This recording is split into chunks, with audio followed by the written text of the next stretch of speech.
Assalamualaikum warahmatullahi wabarakatuh. Welcome back to my channel Botani Flora. Kita tetap membahas seperti biasanya. Oke, untuk melanjutkan part selanjutnya, jadi langsung dari video yang sebelumnya tentang membahas cabuk putih di Sansevieria dan pencegahannya. Cek video yang sebelumnya.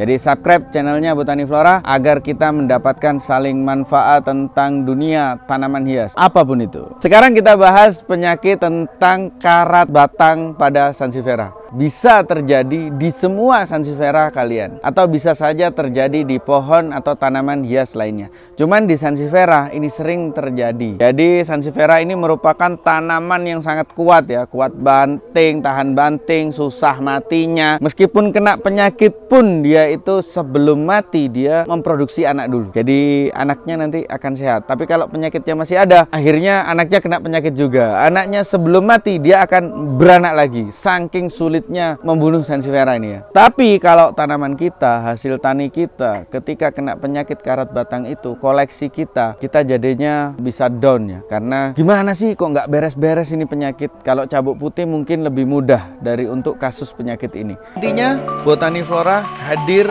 untuk dunia tanaman hias, pasar, domestik, dan global.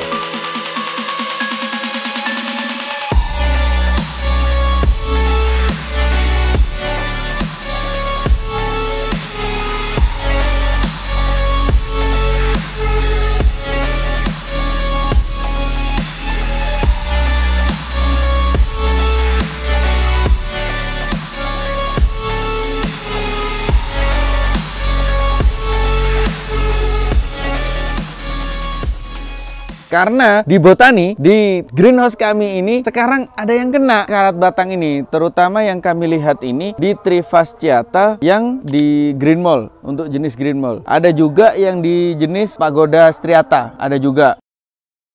Ada juga kemarin ditemukan, aku beli silver rose putih dari kawan ya, kawan di daerah Jawa Timur. Itu datang, itu beranak pinak, itu ada penyakit karat batangnya. Sebelum masuk di greenhouse ini, jadi kita sterilkan dulu. Nah ini karat batang kalau sudah seperti ini nih, seperti ini gimana ya? Gimana biar jelas, mungkin kameranya ke sini ya. Nah ini karat tengah. Nah karat tengah ini aku ambil ya, aku ambil daunnya nih. Tuh, ini karat batang tengah. Lah kayak gini. Ini kalau diekspor itu nggak boleh guys. Ini kalau diekspor nggak boleh. Ada yang bilang, oh nggak apa-apa itu luka kering gitu kan. Nggak apa-apa itu luka kering. Jadi nggak ada masalah. Sebenarnya ini adalah masalah. Ini adalah penyakit. Penyakitnya ini yang intinya identifikasinya itu bisa dua. Bisa bakteri, ya kan? Bisa bakteri, bisa aja nematoda kayak gitu. Nah, sedangkan bakteri dan nematoda ini biasanya mereka itu bisa bekerja sama. Nah, nematoda itu hewannya itu kayak cacing gitu kan ya. Seperti beginilah tuh nematoda. Seperti kami pernah di badan karantina itu kami lihat pakai mikroskop, nonton sendiri nematoda itu kayak apa. Nah, nematoda itu dia masuk ke dalam batang melalui akar atau langsung ke batang gitu kan. Itu lalu rongganya nematoda itu dia kan berongga jadinya. Lah disitulah bakteri masuk. Nah jadi ini kesimpulannya, ya kena nematoda ya kena bakteri gitu. Nematoda adalah yang bikin jalan masuknya bakteri gitu ya. Bisa dipahami ya. Mungkin ada video di YouTube, mungkin aku kasih cuplikan sedikit, semoga nggak copyright ya. Itu gimana cara kerja nematoda masuk ke akar atau ke tanaman. Nah kalau nematoda, kita harus bereskan tentang bakterinya atau nematodanya. Berarti dua-duanya. Jadi kita harus pakai bakterisida dan nematisida. Kayak gitu. Jadi kita siram biasanya kalau sudah kena akar begini. Ini karena saking terlambat. Tapi sekali lagi, Sansevieria kalau udah kena, dia akan beranak. Biasanya pupusnya tuh nggak jalan. Sama seperti kita cubles, seperti bluklon yang di sana. Jadi kita cubles. Nah jadi karena pupusnya udah nggak jalan, Sansevieria untuk mempertahankan survive-nya, dia akan beranak. Tapi kalau masih ada penyakitnya, akhirnya anaknya kena lagi. Bahkan saking sulitnya ya, seperti yang ini nih. Nah, seperti yang ini. Nah, ini nih kena nih. Ini kena. Lah, pupusnya ini mati.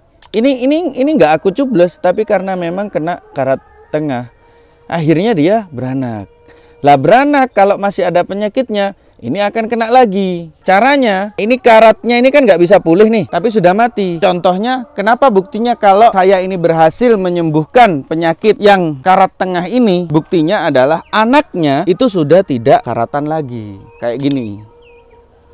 Nah, ini anak dari anaknya ini, berarti ini udah cucunya induk ini gitu loh. Ini sudah nggak, ini anaknya 2, udah nggak karatan lagi. Itu berarti kita berhasil menyembuhkan karat batang ini. Jadi yang jelas karat batang kalau udah kena nggak bisa sembuh, tapi anaknya yang bisa sembuh.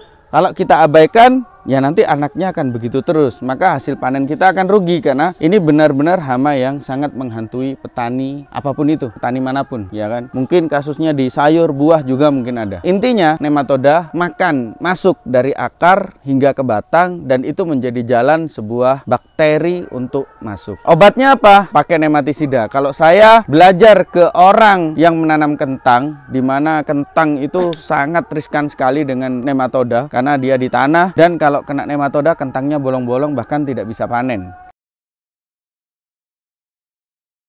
Jadi aku belajar ke orang yang menanam kentang, dia menggunakan velum. Obatnya agak mahal. Itu di sini itu sekitar 400 ribuan, sebotol setengah ya, untuk setengah ya.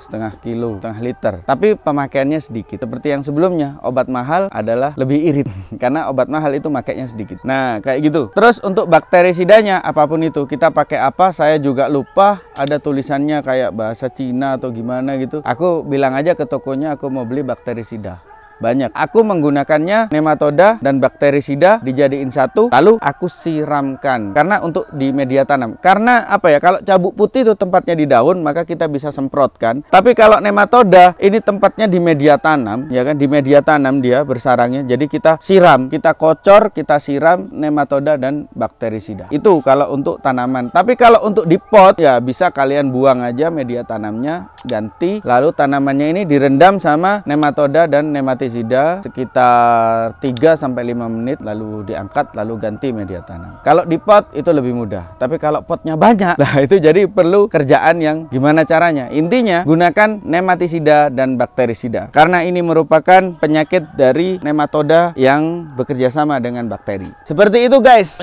penyakit keras pada dunia tanaman hias. Jadi mungkin kalau ada pendapat lain atau yang aku jelaskan ini salah, aku mohon maaf. Saya belajarnya dari tanaman ini sendiri dan bertanya-tanya kepada teman-teman yang mungkin juga tidak sekolah juga sama seperti saya, ya kan, tidak sekolah pertanian, bukan dari fakultas pertanian, atau bukan belajar dari profesor yang tentang penyakit, bukan. Jadi bisa saja yang saya sampaikan salah. Mungkin ada pendapat, silahkan kalian komentar untuk jadi masukan buat kami, karena kami bikin konten ini untuk kebersamaan. Jadi kalau ada salah, ya akan saya katakan di konten selanjutnya, oh yang kemarin kontennya itu saya salah, saya minta maaf, dan kita terbuka untuk hal itu. Silahkan komentar apapun itu. Oke guys, terima kasih. Subscribe untuk selanjutnya, mungkin kita podcast sama kawan-kawan ya. Oke, bye.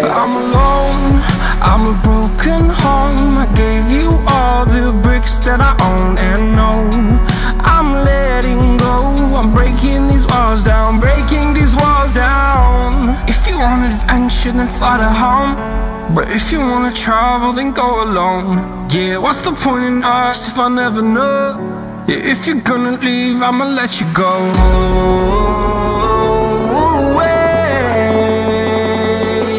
I'm tired.